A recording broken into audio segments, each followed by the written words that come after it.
Good morning students, welcome to our channel personal tutor. और मैं आपकी सोफिया मैम आपके लिए केमिस्ट्री की एक और नई वीडियो के साथ में। तो जैसा कि हम यहाँ पर पढ़ रहे हैं बीएससी फर्स्ट ईयर का ऑर्गेनिक केमिस्ट्री, कई इंपॉर्टेंट टॉपिक हम लोग ऑलरेडी डिस्कस कर चुके हैं बीएससी फर्स्ट ईयर के अंदर।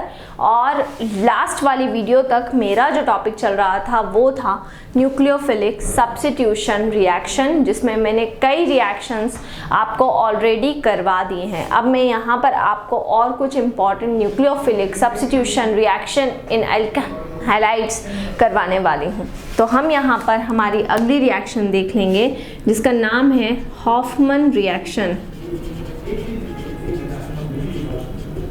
हॉफमैन रिएक्शन, ये मेरी अगली रिएक्शन है न्यूक्लियोफिलिक सब्स्टिट्यूशन रिएक्शन के अंदर। तो जब हम बात करते हैं हॉफमैन रिएक्शन की, तो हॉफमैन रिएक्शन क्या होती है? सबसे पहली बात तो हॉफमैन रिएक्शन में हम बनाते हैं अमाइन। अमाइन बनाते हैं हम। अमाइन, जैसा कि आप लोग जानते हैं कि अमाइन जो हमारे होते हैं, अमाइन हमारे 3 टाइप के होते हैं। प्राइमरी अमाइन होता है, सेकेंडरी अमाइन होता है और टर्शरी अमाइन होता है। तो ये 3 टाइप के हमारे अमीन्स होते हैं, अमाइन होते हैं। और इन तीनों टाइप के अमाइंस को हम हॉफमैन रिएक्शन के अंदर प्रिपेयर करेंगे। ठीक है, अगर मैं यहाँ पर बात करूँ प्राइमरी अमाइन की, तो प्राइमरी अमाइन हमारा कौन सा होगा? CH3 CH2 NH2। ठीक है, secondary amine CH3 CH3 CH NH। और अगर मैं टर्शरी अमाइन की बात करूं तो CH3 CH3 CH3 C और N। ठीक है, तो ये हमारा हो जाता है प्राइमरी, सेकेंडरी और टर्शरी अमाइन। ठीक है, इनको हम कहते हैं। अब यहाँ अगर हम बात करें प्राइमरी अमाइन की, सेकेंडरी अमाइन की और टर्शरी अमाइन की, तो तीनों को ही हम अल्काइल हैलाइड की हेल्प से बनाते हैं। ठीक है, तो अल्काइल हैलाइड यही आपकी यूनिट का नाम है। इस यूनिट का जो सेकेंड टॉपिक है यानी कि अल्काइन, इसके बाद में हम वो स्टार्ट करेंगे। लेकिन अभी हम अल्काइल हैलाइड्स के बारे में पढ़ रहे हैं, केमिकल रिएक्टिविटी को हम डिस्कस कर रहे हैं। तो यहाँ पर मैं सबसे पहले एक अल्काइल हैलाइड यहाँ पर ले रही हूँ, जिसमें मैं लेती हूँ इथाइल आयोडाइड को। ये होता है इथाइल आयोडाइड।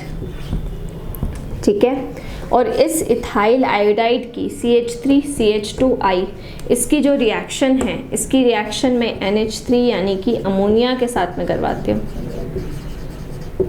ठीक है, तो CH3 CH2I ये होता है इथाइल आयोडाइड, NH3 ये हो जाता है मेरा अमोनिया। तो CH3 CH2I ethyl iodide, NH3 हो जाएगा अमोनिया। दोनों की आपस में जब हम रिएक्शन करवाएंगे तो NH2I की प्लेस ले लेगा। NH2 ने किसकी प्लेस ले ली? I की। अब हम जब भी इन रिएक्शंस को पढ़ते हैं तो हम रिएजेंट और न्यूक्लियोफाइल की बात करते हैं। NH3 हमारा क्या है? NH3 हमारा रिएजेंट है, और NH3 में से जो जाकर अटैच्ड हो रहा है, जो जाकर जुड़ रहा है, वो है हमारा NH2। तो NH3 में से NH2 जाकर जुड़ेगा, सो ये मेरा बनेगा CH3 CH2 NH2। क्या बनेगा? CH3 CH2 और NH2, और प्लस होके निकल जाएगा यहाँ से HI।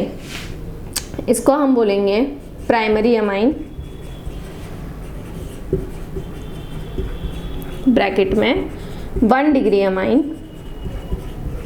ठीक है, और इथेन अमाइन भी इसको हम कह सकते हैं। और रिमेनिंग प्रोडक्ट निकल गया हाइड्रोजन आयोडाइड। ठीक है, हाइड्रोजन आयोडाइड ये हमारा रिमेनिंग प्रोडक्ट हो गया। चलिए नेक्स्ट हम बात कर लेते हैं सेकेंड रिएक्शन की। सेकेंड रिएक्शन में हमने जो प्राइमरी अमाइन बना है उसको हम ले लेंगे CH3 CH2 NH2। ये मेरा था प्राइमरी अमाइन, इसको ले लिया। इसको एक और नाम देते हैं 1 डिग्री अमाइन। अब प्राइमरी अमाइन या 1 डिग्री अमाइन लिया, और इसमें प्राइमरी अमाइन और 1 डिग्री अमाइन में मैंने किसके साथ में रिएक्शन करवा दी? प्राइमरी अमाइन और 1 डिग्री अमाइन के साथ में मैंने अगेन ले लिया है इथाइल आयोडाइड। ये होता है इथाइल आयोडाइड का फॉर्मूला।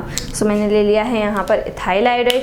अब देखिए इथाइल आयोडाइड जब हम लेंगे तो यहाँ से देखिए ये वाला हाइड्रोजन और ये वाला आयोडीन निकल जाएंगे, ठीक है, HI निकल गया। देखिए CH3CH2 CH3CH2 दो बार है, इसलिए इसको हम लिख लेंगे CH3CH2 का होल ट्वाइस। CH3CH2 CH3CH2 दो बार है तो CH3CH2 का होल ट्वाइस, बच जाएगा यहाँ पर NH। CH3CH2 CH3CH2 का होल ट्वाइस NH बच जाएगा। इसको हम बोलेंगे सेकेंडरी अमाइन और 2 डिग्री अमाइन, सेकेंडरी अमाइन और 2 डिग्री अमाइन, ठीक है। सो प्राइमरी अमाइन में हमने क्या किया, इथाइल आयोडाइड को लिया, देखिए अमोनिया से रिएक्शन करवाई, प्राइमरी अमाइन बना, हाइड्रोजन आयोडाइड बाहर हो गया।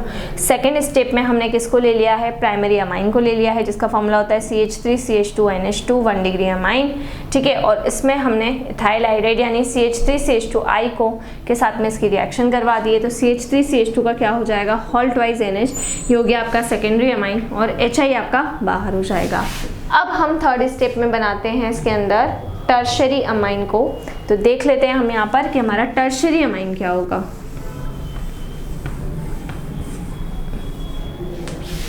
ठीक है, सो हम टर्शरी अमाइन की बात कर लेते हैं।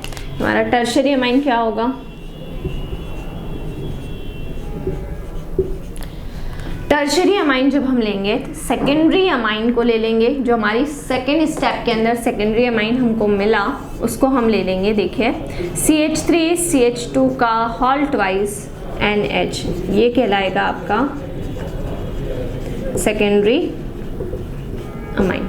इसको हम क्या बोलेंगे, इसको हम बोलेंगे सेकेंडरी अमाइन, और इसमें हम रिएक्शन करवा देंगे CH3CH2I which is ethyl iodide. ये आपने रिएक्शन करवा दी। अब CH3CH2 इधर आके जुड़ जाएगा, तो ये बन जाएगा CH3CH2 का होल थ्राइस, ठीक है, होल थ्राइस और N प्लस HI। तो ये हमारा हो गया है टर्शरी अमाइन, ठीक है, टर्शरी अमाइन। तो सेकेंडरी अमाइन क्या होता है, CH3CH2 का whole twice NH, ethyl iodide हो जाएगा CH3CH2I इथाइल आयोडाइड, ठीक है। यहाँ पे हो जाएगा ये होल थ्राइस CH3CH2 का होल थ्राइस N प्लस होके निकल जाएगा यहाँ से HI। तो ये आपका बन जाएगा यहाँ पर टर्शरी अमाइन। तो इसको हम बोलेंगे यहाँ पर टर्शरी अमाइन। तो सेकेंडरी अमाइन था CH3CH2 का whole twice NH, ethyl iodide था CH3CH2I, ठीक है। तो ये यहाँ पर CH3CH2 इधर आके जुड़ गया, तो ये बना CH3CH2 का होल थ्राइस N और HI क्या हो गया है, HI हमारा बाहर हो गया। तो इस तरीके से ये हमारी रिएक्शन हो गई, ठीक है, जिसको हम कह रहे हैं हॉफमैन रिएक्शन। तो इसमें हमने 3 तरह के अमीन्स को बनाया, एक हमने बनाया प्राइमरी, दूसरा हमने बनाया सेकेंडरी और तीसरा हमने बना लिया है यहाँ पर टर्शरी अमीन। ये हमने बात करी यहाँ तक न्यूक्लियोफिलिक रिएक्शंस के बारे में, जितनी भी न्यूक्लियोफिलिक रिएक्शंस होती हैं अल्काइल हैलाइड्स के अंदर उनके बारे में। अब कुछ मेटल के साथ होने वाली जो रिएक्शन है जो अल्काइल हैलाइड रिप्रेजेंट करते हैं उनको हम डिस्कस कर लेते हैं। सो मेटल के साथ में होने वाली रिएक्शन कौन कौन सी है। मेटल क्या होता है, देखिए मेटल के साथ में रिएक्शन कौन कौन सी करवाएंगे। RX हो जाएगा यहाँ पर अल्काइल हैलाइड, ठीक है। चलिए सबसे फर्स्ट रिएक्शन हम यहाँ पर डिस्कस करने वाले हैं मेटल के साथ में, और वो रिएक्शन होगी हमारी वुड्स रिएक्शन। बहुत ही फेमस रिएक्शन है ये, ठीक है। और अल्काइल हैलाइड के अंदर ये रिएक्शन पूछी भी जाती है, कई बार पूछी जाती है, ठीक है। तो हम यहाँ पर ले लेते हैं RX यानी कि अल्काइल हैलाइड को। रिएक्शन हम इसकी करवाएंगे सोडियम मेटल के साथ में यानी कि Na के साथ में, सोडियम मेटल यानी कि Na हमने यहाँ पर ले लिया, ठीक है। फिर हम यहाँ पर रिएक्शन किसके साथ में करवाएंगे, अल्काइल हैलाइड, ठीक है। तो ये RX हो गया आपका एल्काइल हैलाइड, Na हो गया सोडियम मेटल, फिर RX आपका क्या हो जाएगा, RX आपका हो जाएगा एल्काइल हैलाइड, ठीक है। रिएक्शन आपने करवा दी। अब यहाँ पर हम क्या करेंगे, जो हमारा R है यानी कि अल्काइल ग्रुप, और ये भी हमारा क्या है, अल्काइल ग्रुप है, ठीक है। तो अल्काइल और अल्काइल ग्रुप एक दूसरे के साथ में ज्वाइन हो जाएंगे, यानी कि R से जुड़ जाएगा। देखिए R और R जब जुड़ते हैं तो अल्केन का फॉर्मेशन होता है। अल्केन का फॉर्म होता है, या तो आपका जो R है वो RH से जुड़ेगा तो अल्केन फॉर्म होगा, या फिर जो आपका R है वो R से जुड़ेगा तब आपका अल्केन फॉर्म होगा। तो R और R जब एक दूसरे के साथ में अटैच होंगे, कंबाइन होंगे, तो यहाँ पर हमारा किसका फॉर्मेशन हो जाएगा, अल्केन का यहाँ पर हमारा फॉर्मेशन हो जाएगा। प्लस होके यहाँ पर निकल जाएगा 2NaX which is called sodium halide, ठीक है। तो NaX क्या हो गया है, NaX बाहर हो गया है, जिसको हम क्या बोल रहे हैं, जिसको हम कह रहे हैं सोडियम हैलाइड, ठीक है। तो RX एल्काइल हैलाइड, Na था सोडियम मेटल, फिर RX एल्काइल हैलाइड, R और R आपस में जुड़े विच इज कॉल्ड अल्केन, और सोडियम हैलाइड यहाँ पर क्या हो गया है, हमारा रिमूव हो गया है। अब चलिए R की जगह पे क्या ले लेते हैं, R की जगह पे ले लेंगे CH3CH2, X की जगह पे ले लेंगे Cl, इसको हम बोलेंगे क्लोरोइथेन। रिएक्शन हम करवाएंगे सोडियम मेटल के साथ में, फिर R की जगह पे ले लें CH3CH2, X की जगह पे ले लें Cl which is called ethyl chloride, ठीक है। अब इसके बाद हमको क्या करना है, CH3CH2 और CH3CH2 को कंबाइन कर देना है। सो CH3CH2CH2CH3 है ना, CH3CH2CH2CH3, ये आपका क्या हो गया, इसको हम कहेंगे ब्यूटेन, इसको हम क्या बोलेंगे, इसको हम कहेंगे ब्यूटेन। तो ये था क्लोरोइथेन CH3CH2Cl, सोडियम मेटल के साथ में आपने रिएक्शन करवाई यानी Na के साथ में, फिर आपने ले लिया CH3CH2Cl इथाइल क्लोराइड। तो R किससे जुड़ता है, R से जुड़ता है, R था CH3CH2, यहाँ पे R था CH3CH2, दोनों आपस में क्या हुए, दोनों आपस में कंबाइन हुए, तो इन्होंने देखिए अल्केन का फॉर्मेशन किया है, और उस अल्केन को हम क्या बोल रहे हैं, उस अल्केन को हम कह रहे हैं ब्यूटेन, ठीक है। तो वो अल्केन क्या हो गया, वो अल्केन हो गया है आपका ब्यूटेन। जैसे ही आपका ब्यूटेन बनेगा तो प्लस करके आपको 2 सोडियम और 2 क्लोरीन की जो यूनिट्स हैं उसको रिमूव करा देना है। तो 2NaCl ये जो है ये आप क्या कर देंगे, रिमूव कर देंगे। ये तो हमने बात करी किसकी, ये हमने बात करी वुड्स रिएक्शन की। अब सेम एज इट इज जो मेटल की रिएक्शन होती है वुड्स के जैसी ही, अच्छा एक चीज़ और, ये वाली जो रिएक्शन है ये ईथर की प्रेजेंस में होती है, ड्राई ईथर की प्रेजेंस में। सो कैटलिस्ट आप मत भूलिएगा, कैटलिस्ट आपको याद रखना पड़ेगा। और वुड्स रिएक्शन के बाद मैं आपको अगली रिएक्शन बता देती हूँ कि हमारी जो नेक्स्ट रिएक्शन है वो कौन सी होगी। तो नेक्स्ट रिएक्शन की हम बात कर लेते हैं, अगली रिएक्शन। चलिए, तो अगली रिएक्शन आपकी हो जाएगी फ्रैंकलिन रिएक्शन, ठीक है। तो हम फ्रैंकलिन रिएक्शन की बात कर लेते हैं कि फ्रैंकलिन रिएक्शन हमारी क्या होगी। देखिए हम ले लेते हैं यहाँ पर अल्काइल हैलाइड को यानी कि RX, ठीक है, और एक और हम यहाँ पर ले लेंगे अल्काइल हैलाइड को यानी कि RX, ठीक है। रिएक्शन हम यहाँ पे करवाएंगे जिंक के साथ में।